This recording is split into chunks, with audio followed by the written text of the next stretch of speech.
أعوذ بالله من الشيطان الرجيم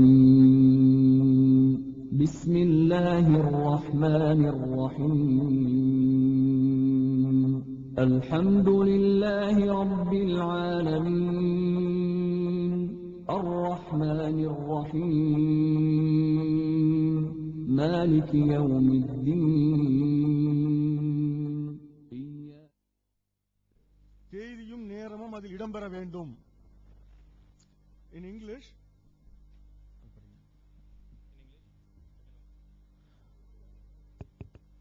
we just wanted to read the point from agreement. In the agreement, clause 9, video recording, if you read the second point, is mentioned as date and time must be mentioned in the video recording. ஆனா நீங்க போன தடவை அதை மீறி இருக்கீங்க. நீங்க எங்கள்கிட்ட கொடுத்த உங்களுடைய காப்பியில நீங்க டைமும் இல்ல டேட்டும் இல்ல, அதை இப்போ கரெக்ட் பண்ணிக்க சொல்லி உங்களை கேட்டுக்கொள்றோம். பட் உங்களுடைய வீடியோ ரெக்கார்டிங்ல டேட் அண்ட் டைமும் வேணும்படி கேட்டுக்கொள்கிறோம். In the copy which you gave us, we did not find this time mentioned, so we request you to have it this time.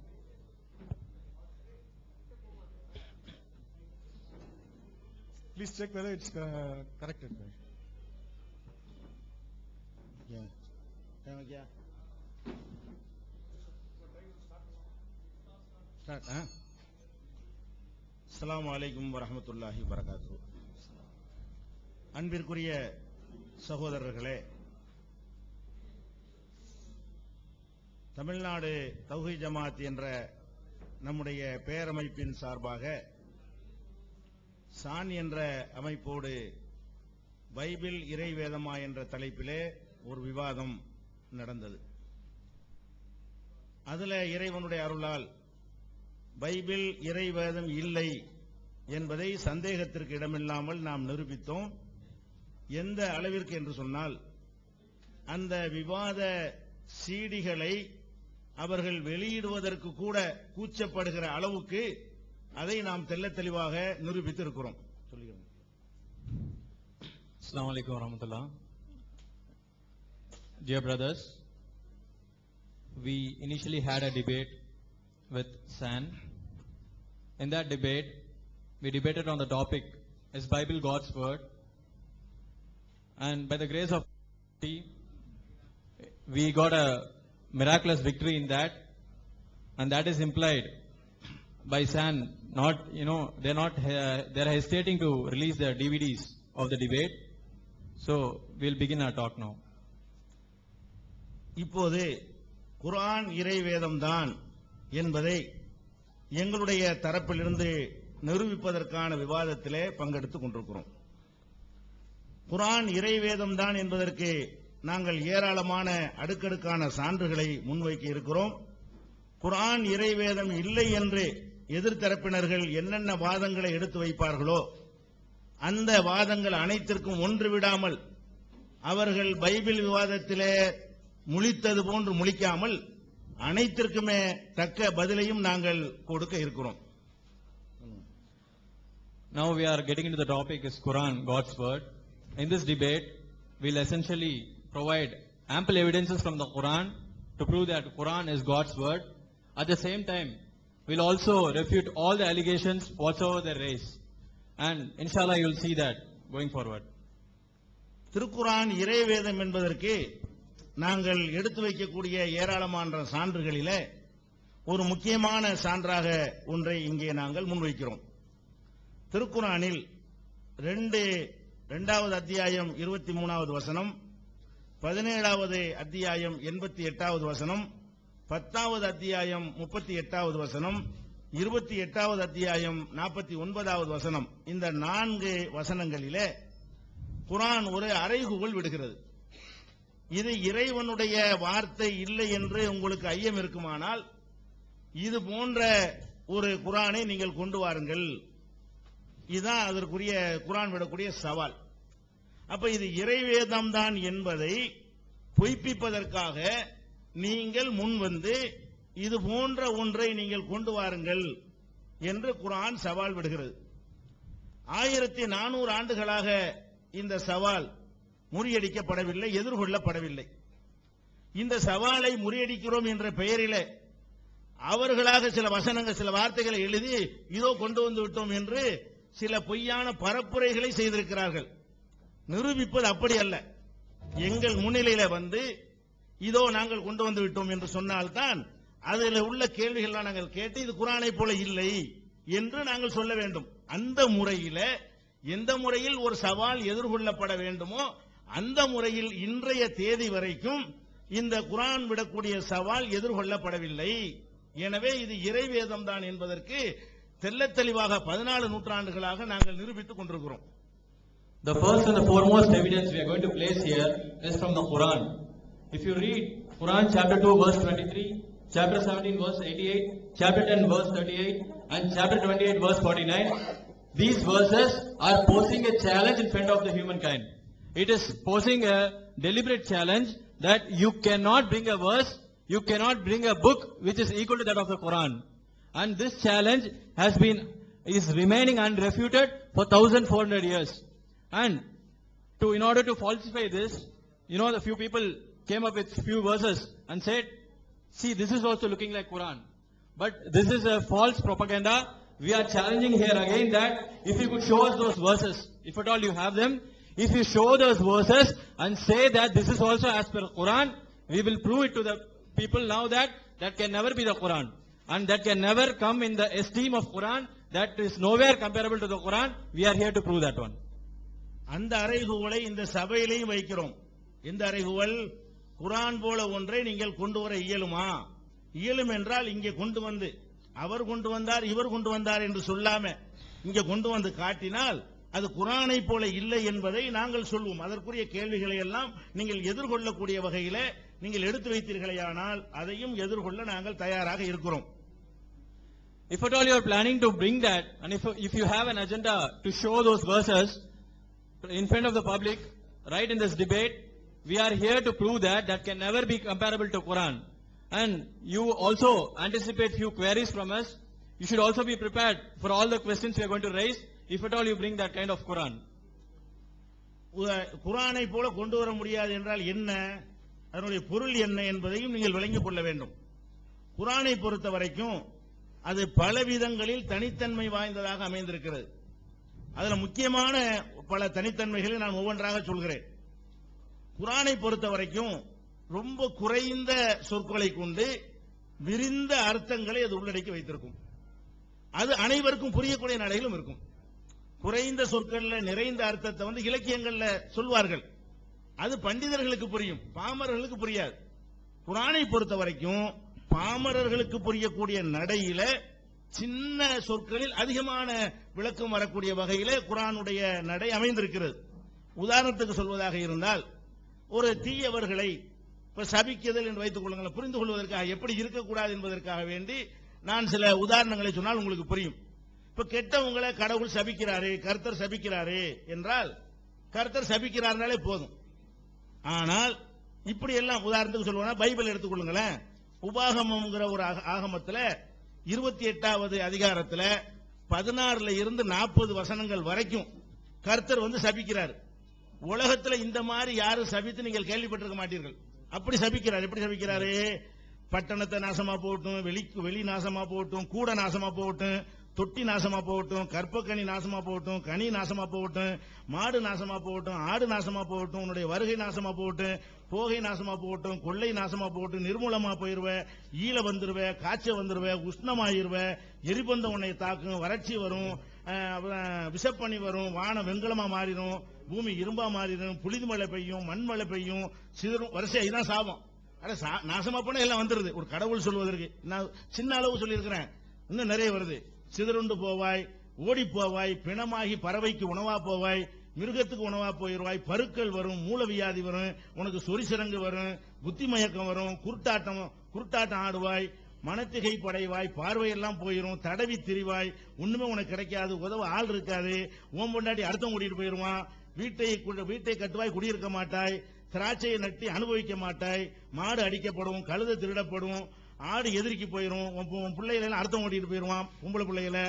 உழைப்பை மற்றவர் புசிப்பர், கண்கள் பூத்து போகும், கையில பலன் இருக்காது, கனியை மற்றவர் புசிப்பர், ஒடுக்கப்படுவாய், நொறுக்கப்படுவாய், மதிமயங்குவாய், தலை முதல் கால் வரை பருக்கள் வரும், குணமே ஆவாது, அப்புறம் வந்து மரத்தை வணங்குவாய், சிலையை கள்ள வணங்குவாய், பரிகசிக்கப்படுவாய், விதைத்து அதிகமாய் விதைத்து குறைவாய் அறுப்பாய், வெட்டுக்கிளி எல்லாம் சாப்பிட்டுரும், திராட்சையை நட்டு நீ குடிக்க மாட்டாய், பூச்சி தின்ட்டு போயிரும், ஒளிவு மரம் உனக்கு உண்டு, என்ன அடுத்தவனுக்கு போயிரும், பிஞ்சிலே அது ஊந்து போயிரும், அப்புறம் பிள்ளைகள்லாம் கைது செய்யப்படுவார்கள், மரங்களை விட்டில் பூச்சி சாப்பிடும், அது மாதிரி அந்நியன் உயர்வா போயிருவான், நீ தாழ்வா போயிருவான், நீ கடன் படுவ, அவன் தலைவா இருப்பான், அவன் தலையா இருப்பான், நீ வாளா இருப்ப, இரும்பு நுகத்தடி உன் கழுத்துல போடப்படும், பிற ஜாதிகள்லாம் உன்னை ஒரு சபிக்கிறார், கடவுள் சபிக்கிறார்.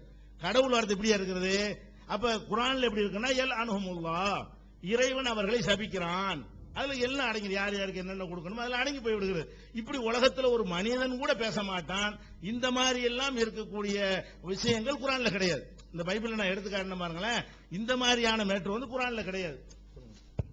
Now when we say that you have to bring a Quran like Quran, you should first understand the meaning of it. So when we say that, the essence of that is that we are asking us to bring us a Quran, a book which is having, at least one of the unique characteristics what all we are going to list out.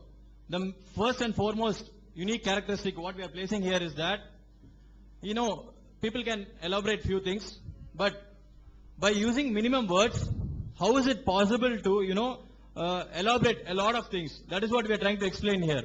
If you read Bible, for example, if you read the Bible, you know how the human words will be? If you read Deuteronomy chapter 28 verse 16 to 48, so it is talking about cursing lot of people. So if you read that, it is a very huge list. It starts with, you will be cursed in the town and you will curse in the field, you will be cursed on your basket and on your bread basin, your cattle will be cursed on the young of your flock, you will be cursed when you come in and go out, you will be cursed, you will have diseases after diseases, they will send wasting diseases, their heads will be brass, overcome by your heads, your bodies will be meat for all birds, you will be sent on the disease of Egypt, your minds will be diseased, feeling of your way, and so and so. So this is just few verses I read from 16 to 48. Imagine the verses you have in Bible, but the Quran clearly says that when Allah wants to curse somebody, He's saying Yal Anhamulullah. It's just 2 words. And imagine elaborating so many things. So this shows that the usage of minimum words itself, Quran is cursing the entire people. But if you have to curse, just take the matter of cursing, you have a list to produce. So this shows that this cannot be God's word. So this is one of the unique characteristics what we are posing here, that bring a book which is like Quran. அதே புரிந்து கொள்வதற்காக சில உதாரணங்களை சொல்லிட்டு நான் எப்படி குர்ஆன் வந்து அற்புதமா இருக்குன்னு நான் சொல்லுவேன். அடுத்ததாக இறைவனை வானங்களிலும் பூமியிலும் உள்ளவை துதிக்க வேண்டும், இப்படி குர்ஆன் வந்து ஒரு பல இடங்கள்ல சொல்லி காட்டுகிறது. இந்த மாதிரி விஷயத்தை வந்து உதாரணமா இப்படி இருக்கக்கூடாது. இது பைபிள்ல எடுத்துக்கொண்டீர்களே ஆனால் சங்கீதம் 147 எடுத்து பார்த்தா உங்களுக்கு தெரியும். துதிக்க சொல்றாரு கர்த்தர். என்ன சொல்றாரு?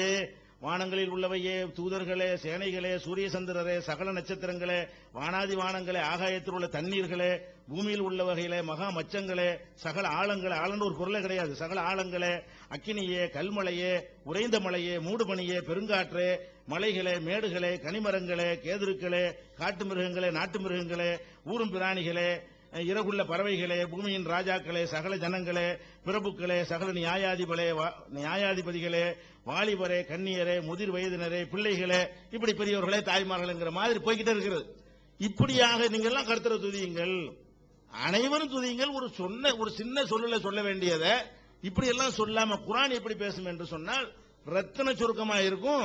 அது வந்து அனைவருக்கும் புரியக்கூடிய விதத்தில் இருக்கும். இது குர்ஆனுடைய ஒரு தனிச்சிறப்பாக நாங்கள் சொல்கிறோம். இதை வந்து ஒரு புரிந்து கொள்வதற்காக வேண்டி இலக்கியத்தை ஆய்வு செய்யக்கூடிய சில மேதைகள் குர்ஆனுடைய சில வசனங்களை வைத்து சில அந்த இப்படி யாராலும் சொல்ல இயலாது என்பதை நிரூபித்து காட்டியிருக்கிறார்கள். Second example we are posing here in the same line is that for praising the Lord, if you read Quran is simply giving a single statement that everything what is below the heavens and in the world, in the earth are all praising Allah, are all praising God. But if you read the Bible, this is not elaborated in 1 or 2 words. Forget about 1 or 2 words, not just 1 or 2 sentences. It's again a huge list.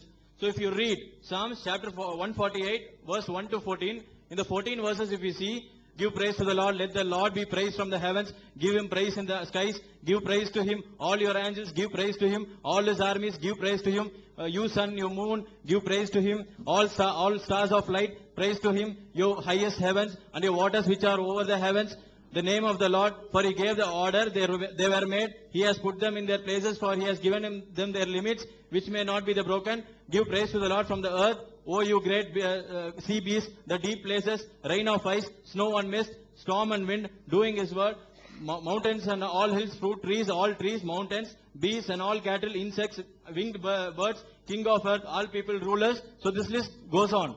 So Quran is very clearly saying that whatever is below the heavens and whatever is on the earth is all cursing Allah. For demonstrating, for just explaining this, is all praising Allah. For just having, for just listing, for just elaborating that everything is praising God, Bible is wasting almost 14 verses in that. So this is the challenge we are posing here. When you have to bring a Quran, bring something which is at least equal to that of that. And many scholars have researched, scholars of literature have researched, and they are amazed by looking few verses from the Quran, and they are saying that with usage of minimum words, how can Quran be so elaborative? They are amazed by this fact. So this is another list we are putting forward, and going forward we will also show you how these scholars are all they were all surprised by looking at few words from the Quran, which is very elaborative. ஒரு சமுதாயத்தில் நாம் ஒரு ஒப்பந்தம் செய்கிறோம், அந்த ஒப்பந்தத்தை அவர்கள் முறித்து விடுவார்கள் என்று நம்ம பயப்படுகிறோம். அந்த ஒப்பந்தத்தை நாம என்ன செய்யணும், முந்தி கொண்டு முறிக்கணும். முறிக்கும் போது நான் முறிக்கிறேன் அவங்ககிட்ட சொல்லிடணும், அவன் முறிக்கிறத நம்மகிட்ட அவன் சொல்லணும். இந்த மாதிரியான ஒரு கருத்தை சொல்வதாக இருந்தால் உலகத்தில் எந்த மொழியில சொன்னாலும் எத்தனை வார்த்தை வேணுமோ அந்த மாதிரி இல்லாம ஆய்வு செய்யறாங்க. குர்ஆன்ல உள்ள அந்த இலக்கியத்தை ஆய்வு செய்யும் பொழுது ரொம்ப ரொம்ப ரொம்ப குறைந்த சொற்கள்ல உலக அர்த்தம் இருக்கிறது. இதை எந்த ஒரு மொழியிலும் யாருக்கு இந்த மாதிரி சொல்ல இயலாது, இன்னைக்கு சொல்ல இயலாது என்று சொல்லிவிட்டு அந்த குர்ஆன் வசனத்தை இலக்கியவாதிகள் எடுத்து காட்டுறாங்க. என்ன எடுத்து காட்டுறாங்க? ஒரு சமுதாயத்தின் துரோகத்தை அஞ்சினால் சமநிலையில் வீசிவிடு, இதை உள்ள அடங்கியிருக்கும். துரோகத்தை அஞ்சினா சமநிலையில்ங்கிற வார்த்தையை போட்டு வீசிருந்தா, நீ சொல்றது அவனுக்கு தெரியணும், அவன் சொல்ற உனக்கு தெரியணும், தூக்கி எரிஞ்சிரு, ஒப்பந்தத்தை முடிச்சிரு, இந்த மாதிரி ஒரு கருத்து இருக்கிறது. இது இலக்கிய அடிப்படையில் உள்ளவங்களுக்கு விளங்கும். ஆனா இது அனைவருக்கும் புரியக்கூடிய சாதாரண நடையில் இருக்கிறது. இந்த கற்க கசடரங்கிற மாதிரி பண்டிதர்களுக்கு புரியக்கூடிய நடையில் இல்லாமல் பாமரருக்கும் புரியக்கூடிய நடையில இதை சொல்லப்படுது. ரொம்ப ரத்தின சுருக்கமா 7 வார்த்தையில் கூட அடங்கி இருக்கிறது. இப்படி எந்த லாங்குவேஜ்லையும் சொல்லி சொல்லி முயற்சி பண்ணாலும் சொல்ல முடியாது என்று இலக்கியத்தை ஆய்வு நிறைய சொல்லி இருக்கிறார்கள். ஆய்வு செய்யக்கூடியவங்க சொல்கிறார்கள். அப்படியான ஒரு சிறப்போட குர்ஆன் அமைந்திருக்கிறது. The few scholars, the prominent, eminent scholars have analyzed Quran, and they are amazed by looking at the verses in the Quran. For example, if you have to narrate that you have an agreement with somebody, and when you have to narrate that, if the person breaks the agreement, you have to be aware of it, and after you are aware of it, you should also break the agreement, but you should not exceed the limit as to how much he has broken it, how much he has violated it. So in order to explain all this, Quran is very, it is giving a very small essence of it with few minimum usage of words. Quran is saying, if you fear the betrayal of a community, throw it equally. So though this is like in the form of high literature, still it is evident that these verses can be easily interpreted. Everybody can understand this one. So when Quran is narrating an entire an incident kind of thing, Quran is putting few words. With the usage of few words, it is clearly demonstrating that it is all implied that if the person is breaking the agreement, you break the agreement, but in the same limit. Don't exceed the limit. So look at the way how the words are chosen. Look at the selection of words in the Quran. Each and every word selected in this Quran, if you read, many of the prominent, eminent scholars are like amazed to see these presenting in the book. So this itself shows that Quran is a divine revelation, and if you take other literature, for example, if you read other literatures, you will feel that you will not find such a kind of explanation, explaining with a minimum usage of words. So this is another list we are putting forward. குர்ஆன் இறை வேதமா இருக்குது என்பதற்கு இந்த சொற்சுருக்கம் என்பது ஒரு முக்கியமான அடிப்படை. அது ஒண்ணு மட்டும் கிடையாது, பலது அடங்கி இருக்கணும். சொற்சுருக்கத்தை மட்டும் ஒரு வரியை சொல்லிட்டு நான் சொற்சுருக்கமாயிட்டேன்ற கூடாது. சொல்லும் சுருக்கமாக இருக்க வேண்டும், சாதாரணமாக புரிய வேண்டும். இன்னும் பல அம்சங்கள் இருக்கு. அனைத்தும் இதெல்லாம் இருக்கக்கூடிய வகையில் ஒன்று கொண்டு வர முடியாது என்பதுதான் குர்ஆனுடைய சேலஞ்சு. நான் ஒண்ணுனா சொல்லி முடிப்போம். அப்ப கண்டிப்பா கொண்டு வர முடியாது என்பதை எதிர்த்தரப்பினரை ஒத்துக்கொள்ள வேண்டிய நிலைக்கு வருவார்கள். அந்த அளவுக்கு குர்ஆன் என்ன செய்கிறது, அடுக்கடுக்கான சான்றுகளை வைக்கிறது. அதுக்கிடையில் அந்த சகோதரர் ஒரு கேலி சிரிப்பாக சிரிக்கிறார் ஆரம்பிச்சதுல இருந்து. அது நல்ல முறை இல்ல. அது மாதிரி சிரிச்சீங்கன்னா அவ்வளவு பேர் இங்க சிரிப்பாங்க. நமதான் சரி. அடுத்து என்னன்னு கேட்டா, இந்த முதல்ல இருக்கிற சகோதரர், அதாவது குர்ஆன் அடுத்து என்ன சொல்கிறதுன்னா, குர்ஆனை பற்றிய இறைவனுடைய வேதம் சொல்லிவிட்டு வேதங்களை கண்ண மூடிக்கிட்டு நம்பு, கேள்வி கேட்காத, எதிர்கேள்வி கேட்காத, இந்த மாதிரி தான் வேதம் சொல்லக்கூடியவர்கள், மத நம்பிக்கையில ஒரு நூலை வைத்திருக்கக்கூடியவர்கள் சொல்வார்கள். குர்ஆன் என்ன சொல்லுதுன்னு கேட்டா, சிந்தி, ஆராய்ச்சி பண்ணு. அப்பலா எத்ததற்பொருணல் குர்ஆன், குர்ஆனை இவர்கள் சிந்திக்க மாட்டார்களா? 4வது அத்தியாயத்தில் 82வது வசனத்தில் சொல்லுகிறது. அதே மாதிரி இந்த குர்ஆனை நம்ம இறக்குனது அவர்கள் சிந்திப்பதற்காகவும் அறிவுடைய மக்கள் பாடம் பெறுவதற்காகவும் தான் என்று 38வது வசனத்தில் 38 அத்தியாயத்தில் 29 வசனம் சொல்கிறது. இந்த மாதிரி சிந்திக்க தூண்டுவதற்கு இல்லையா, அதுவே ஒரு கான்பிடென்டா சொல்லணும். நீங்க சிந்திச்சு பாரு, ஆராய்ச்சி பண்ணி பாரு, என்ன வேணாலும் கண்டுபிடிச்சு பாரு என்று ஒரு அறைகோல் விடக்கூடிய ஒரு தன்மை. இப்ப நம்ம பைபிள் இறைவேதமான தலைப்புல பேசணுமே, அதுல எல்லாம் நீங்க பார்க்கவே முடியாது. அது கேட்டா கூட அது கேட்க கூடாது, அதுக்கு ஆவி அர்த்தம் வேற, அது சரீரத்துக்கு அர்த்தம் வேற என்றெல்லாம் தான் சொல்ல முடியுமே தவிர, அந்த மாதிரி நீங்க என்ன வேணாலும் கேளு, சிந்திச்சு பாரு என்று ஒரு அறைகோல் விடக்கூடிய தன்மையும் குர்ஆன்ல இருக்கிறது. When we say that with the usage of minimum words, you should not just come to a conclusion that you bring a book with usage of minimum words, we'll treat it as Quran. So this is one of the unique characteristics what we are putting forward. So at the same time, it is not just about using minimum words. By using the minimum words, you should be convincing the people who is reading it, convincing the audience that with the usage of minimum words, you are trying to convey as much as possible. So this is the first claim. Now secondly, if you read Quran is not asking you to blindly follow it. Quran is nowhere compelling you to believe it without, putting your sense into it. Quran indeed is inducing you to think. It is not like other books which is just saying that you just believe it because you have to believe it. So there's no compulsion kind of thing. If at all you have to believe also, Quran is clearly saying that if you want to believe this, first think about it. First, put a sense of thinking in it, and then you decide whether to believe it or not. So such a kind of challenge you will not find in other books like Bible. When we were putting a lot of ample questions from the Bible, they were even not able to take it up. Then imagine, how will they, think the Bible? When you even ask the meaning of few verses, they will say that these verses are specific to the spirit and not for the flesh.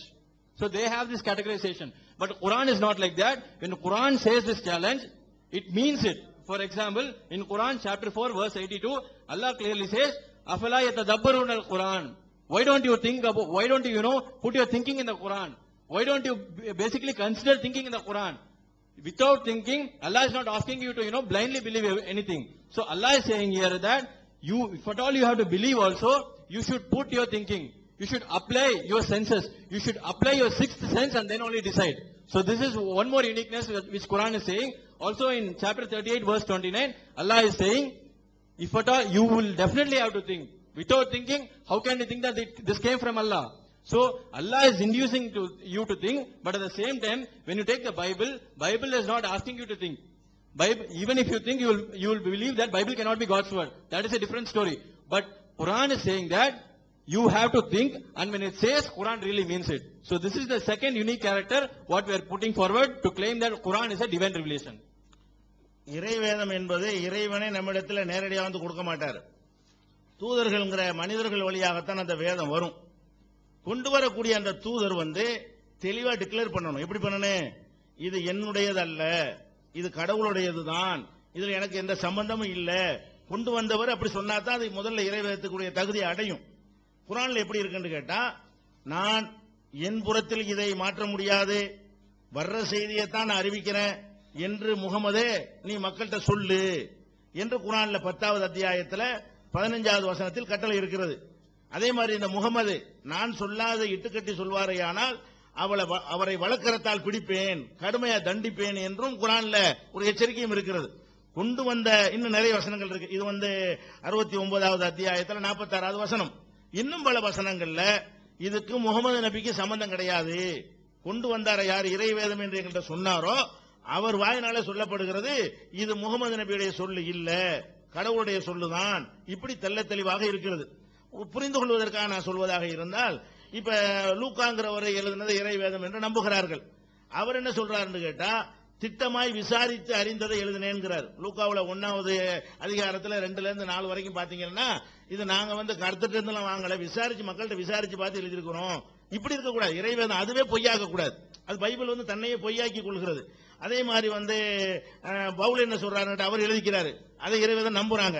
அவர் என்ன சொல்றாரு, சுவிசேஷத்தில் நான் உடன் பங்காளியா இருக்கும்படிக்கு அதன் நிமித்தமே இப்படி செய்கிறேன், எனக்கும் ஒரு பங்கு இருக்கும்ல, அதுக்கு தான் நான் எழுதுறேங்கிறேன், நான் தான் எழுதுனேங்கிறார். அது 1 கொரிந்தியர்ல 9வது அதிகாரத்தில் 19ல இருந்து 23 வரைக்கும் நீ இதை பார்க்கலாம். அதே மாதிரி அவரே சொல்லுகிறாரு, நான் ஆண்டவருக்கு ஏற்றபடி பேசாமல் பெருமை பாராட்டும் என்ற தைரியத்தில் புத்தியினனை போல் பேசுகிறேன். நான் தான் ஒரு கிறுக்க மாதிரி பேசுறேன், இது கடவுளுக்கு சம்பந்தம் இல்லை. எதை கடவுள் வேதம்னு அவர் நினைத்துக் கொண்டிருக்கிறார்களோ அவர் சொல்றாரு, இதுக்கும் கடவுளுக்கு சம்பந்தம், நான் தான் இதை பேசுறேன் அப்படிங்கிறாரு. இது 2 கொரிந்தியர்ல 11வது அதிகாரத்துல 16-17 வசனங்கள்ல இருக்கிறது. அதே மாதிரி ஆண்டவர் அல்ல நானே சொல்வதாவது, ஆண்டவர்லாம் சொல்ல நான் தான் சொல்வேன் என்று சொல்லி செய்தி ஆரம்பிக்கிறாரு. அது 1 கொரிந்தியர்ல 7வது சாப்டர்ல 12வது வசனத்தில் இருக்கிறது. அதே மாதிரி கன்னிகைகள் குறித்த ஆண்டவரால் எனக்கு கட்டளை இல்லை, என் அபிப்பிராயத்தை சொல்கிறேன். 1 கொரிந்தியர்ல 7வது அதிகாரத்துல 25வது வசனத்துல சொல்றாரு. அதே மாதிரி பவுலாகிய நான் இதை என் கைப்பட எழுதியிருக்கிறேன், நானே அதை செலுத்தி தீர்ப்பேன். பிலோமோனுக்கு எழுதின நிருபத்துல 19வது நிருபத்துல சொல்றாரு. அப்ப கடவுள் வேதம்னு சொன்னா முதல்ல இந்த எழுதினவரை நான் எழுதலங்க, இது கடவுள்கிட்ட வந்ததை தான் எழுதியிருக்கிறேன், எனக்கு இதுல சம்பந்தம் இல்லைன்னு சொல்லணும். அப்ப இந்த மாதிரியான பைபிள் எப்படி நான் கடவுளுக்கு சம்பந்தம் இல்லை என்று தனக்குத்தானே ஒத்துக்கொள்கிறதோ, மனிதர் எழுதியவர்கள் வாயினாலே வருகிற அப்படி இல்லாம முகமது நபி இதை கொண்டு வர்றாரு, எனக்கு சம்பந்தம் இல்ல, நான் சம்பந்தம் இல்லாத சொன்னா கடவுளை என்னை பிடிச்சிருவாரு, தண்டிப்பாரு, இதை போய் மக்கள்கிட்ட சொல்லு என்கிற மாதிரி குர்ஆன் அமைந்திருக்கிறது. Also, if at all we have to believe that is a divine revelation, God is not, giving this book directly. So it has been revealed. So if you have to believe that it is divinely revealed, the person who is just, giving you, the person who is introducing this book to you should say that it is a divine revelation. And he should not say that it is from me. But Quran, if you read Quran chapter 10 verse 15, here Quran is clearly saying that though it was revealed to Prophet Muhammad sallallahu alaihi wasallam, Prophet Muhammad sallallahu alaihi wasallam is clearly saying that this Quran was revealed to me. This Quran is from Allah. So he is putting a claim that this is not the self-written book, it is from Allah. And also, if you read chapter 69 verse 44 to 47, here Allah is condemning Prophet Muhammad sallallahu alaihi wasallam that if at all you alter a word, if at all you dare to alter a word in the Quran, I shall hold you in my right arm and cut your nerves off. So imagine the person who is bringing the Quran himself is not claiming that it is from me. He is telling it is from Allah. And here there is a very, clear, there is a very, the critical warning mentioned here in the Quran that if at all you dare to change it, then I'll have to cut your nerves. So look at the verses in the Quran. So it says that it is divine from Allah, and Prophet Muhammad sallallahu alaihi wasallam is not, he is not authorized to change anything. In other words, it says, I have no power to alter this on my own. I do follow anything except what was relieved. Except what was relieved, I do not follow anything else. So this was the statement of Prophet Muhammad sallallahu alaihi wasallam. Allah is telling Prophet Muhammad sallallahu alaihi wasallam to tell that this has to be a statement, and you should not claim that it came from you. But if you read Bible, for example, if you read Bible, Gospel of Luke, chapter 1, verse 2 to 4, Luke is telling they receive this information from those who have been eyewitnessed. So it means that he is not the person, it was not revealed to him either, and it was not even from God. He is simply saying that it was from the servants of God, it was revealed to them, and I got from them. And I got from the eyewitness of the people who saw that it was revealed to somebody else. If you read Romans chapter 3 verse 7, it says, if my lie increases the glory that God receives by showing that God is truthful, why am I still judged as sinner? I have to be, if you read 1 Corinthians chapter 9 verse 22, I have to become everything to everyone in order to save at least some people. It is not because I have to, reveal the words from God. I have to modify myself. I have to pretend, I have to, make changes in myself just to make sure that I suit everybody. But look at the way how in Quran, Allah is saying, if at all you dare to change a word, I'll cut your nerves. But here, Paul is saying that I am changing based on the people and I am changing these words. What I am now saying is not by the order of the Lord, but as foolish person. He is admitting that he is a foolish person, and he is saying that whatever has been revealed is not, whatever has been written is not revealed, rather I wrote them. I wrote it as a foolish person. And Paul clearly says in the Philemon, chapter 1, verse 19, I, Paul, writing it myself.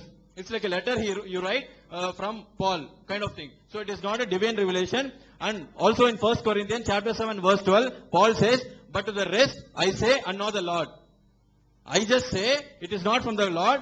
To every people I just say, it is not revealed. Now about virgins, I have no order from the Lord, but I give my opinion as one to whom the Lord has given mercy upon to be true to him. So it is not from me, it is not from God. I myself am writing something, I myself have written something, and I am asking you to follow this. I am asking you to follow this because it is a divine revelation. But look at the way how Quran is described. It is not at all written by it is not a written form. It is basically revealed to Prophet Muhammad sallallahu alaihi wasallam, and he has no role in it. He himself cannot change any word in that, but everybody, Luke, Paul, everybody is, they are given the authorization to change whatever they want. They are given an authorization to change whatever they want in a foolish way also. Still there is no problem. அதுபோல ஒரு மனிதனுடைய அறிவு, திறன், அவங்களுடைய ஒழுக்கம், பண்பாடு அதை அறிந்து கொள்வதாக இருந்தா அவனுடைய எழுத்துக்களை கொண்டு ஈஸியா அறிந்து கொள்ளலாம். ஒரு புஸ்தகத்தை பார்த்துவிட்டு படித்துட்டு இதை ஒரு அறிவாளி எழுதியிருக்கிறார் என்று சொல்லுவோம். சில புஸ்தகத்தை படித்துட்டு சரியான ஒரு அறிவு கட்ட ஒரு ஆள் எழுதியிருக்கிறாரு என்று சொல்லுவோம்.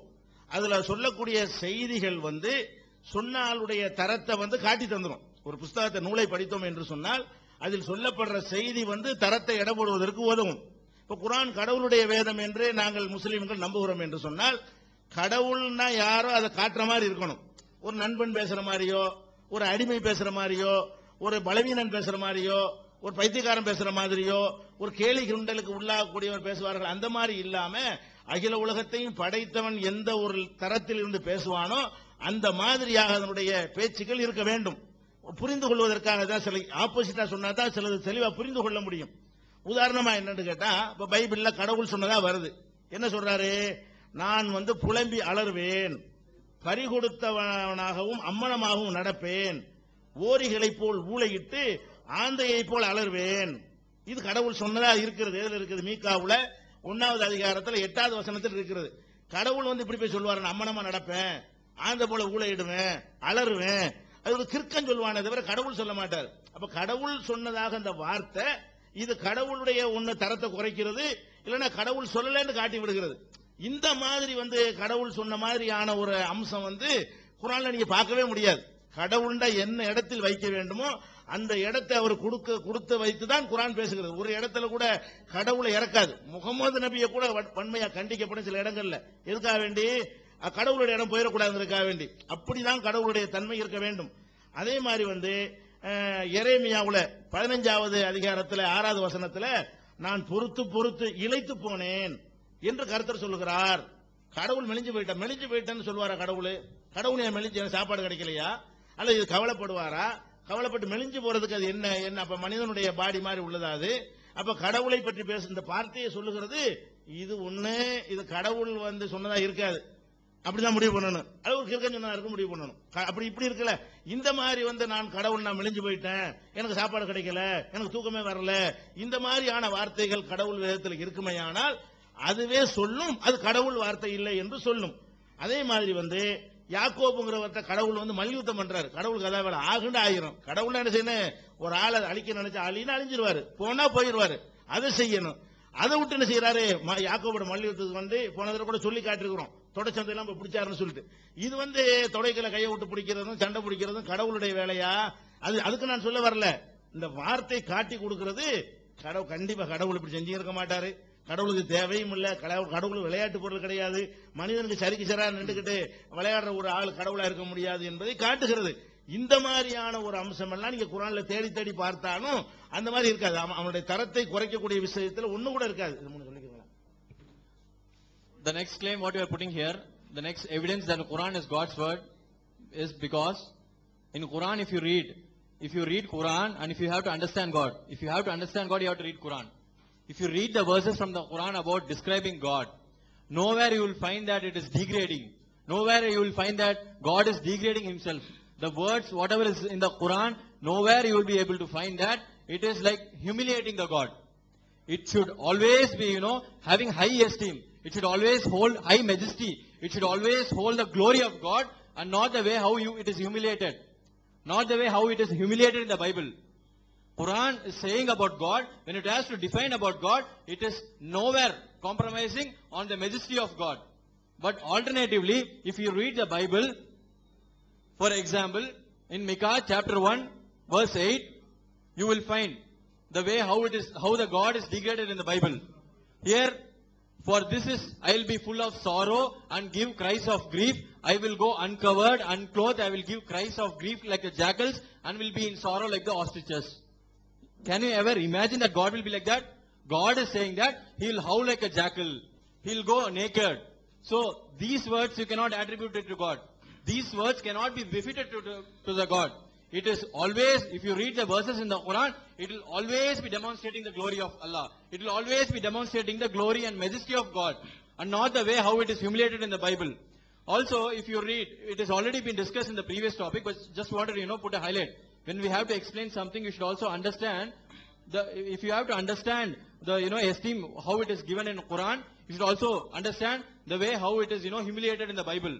If you see Genesis chapter 32, verse 24 to 30, here God is describing that He is going and wrestling with Jacob. But we believe the God that kun fayakun. If Allah wants to do something, He will do it in an order. And not like the way how, you go and wrestle, you go overpower. When the person overpowers, you put your hand in the hollow of the leg. So all these are like absurdities, and it is not, demonstrating the glory of God. It is always spoiling the name of God. In the name of God, you have written some book, and you are even, spoiling the name of the God. But everywhere in the Quran, if you read, there is no verse you will find that it humiliates the God. And there are a lot of verses, but we'll be putting forward just to put a crux of it. In Quran, if you read, whatever it has been discussed about God is as per His majesty, and not the way how it is humiliated in the Bible. அதே போல வெயில், மழை, குளிர் இதெல்லாம் மனிதர்களை பாதிக்கும். வெயில் நேரம் புழுக்கமா இருக்கும், குளிர் நேரம்னா அது வந்து நடுங்கும்லாம் நினைக்குவோம். கடவுள் என்ன பண்றாருன்னு கேட்டா, நல்ல குளிர்ச்சியான சாயந்தர வேளையில் வாக்கிங் போற வழக்கம் இருக்கான். யாரு கர்த்தர் வந்து என்ன செய்யறாரு, பகலின் குளிர்ச்சியான வேளையில தோட்டத்திலே உலா வருகின்ற தேவனுடைய சத்தத்தை கேட்டார்கள். ஆதாமும் ஏவாளும் தேவனுடைய சத்தத்தை கேட்கிறாங்க. எதுல கேட்கிறாங்கன்னா, குளிர்ச்சியான வேளையில தேவன் வருவாராம், வாக்கிங் போவாராம். அப்ப என்ன அவருக்கு எல்லாமே குளிர்ச்சியான வேலை தான். அவருக்கு என்ன, அவருக்கு இதெல்லாம் பாதிக்குமா? குளிர்ச்சியான வேலை, வெயிலான வேலைன்னு இது வந்து ஆதியாகமத்துல 3வது சாப்டர்ல 8வது வசனத்தில் இருக்கிறது. அதுலயே தொடர்ச்சியா வருகிறது. கர்த்தர் வாக்கிங் வர்றார, சத்தம் கேக்குதா? சத்தம் கேட்கும்போது ஆதாம் நிர்வாணமா இருந்தாரா, மரத்துக்கு அப்புறம் ஒளிஞ்சுக்கிட்டாராம். ஒளிஞ்சுக்கிட்டவன், ஆதாமே நீ எங்க இருக்கிறாய்? கடவுள் தெரியல. ஆதாமே எங்க இருக்கிறாய்? நீ நிர்வாணமா இருக்கிற, உனக்கு பயந்துட்டு ஒளிஞ்சுக்கிட்டு இருக்கிறேன் என்று விசாரிச்சு தெரியற அளவு கடவுள் இருப்பாரா?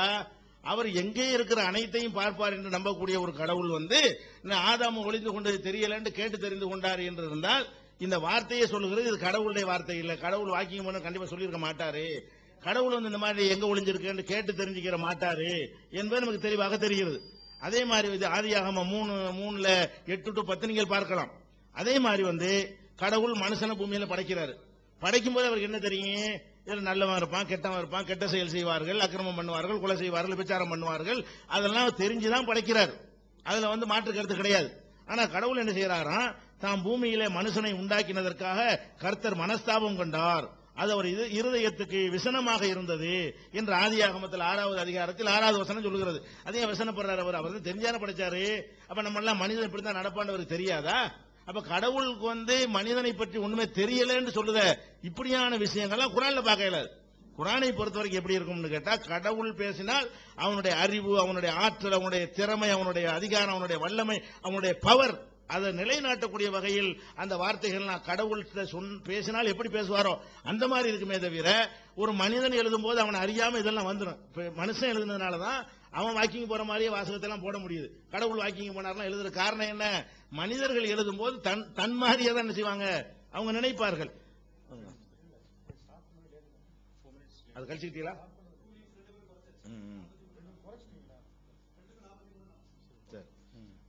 And similarly, there are few other verses in the Bible. If you read those verses, it will not be praising the God. It will all be humiliating.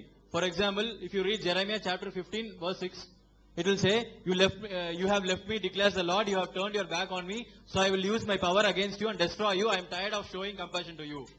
Imagine God is tired of showing compassion. In other translations in Tamil, all if you read, it is saying that God lost his weight.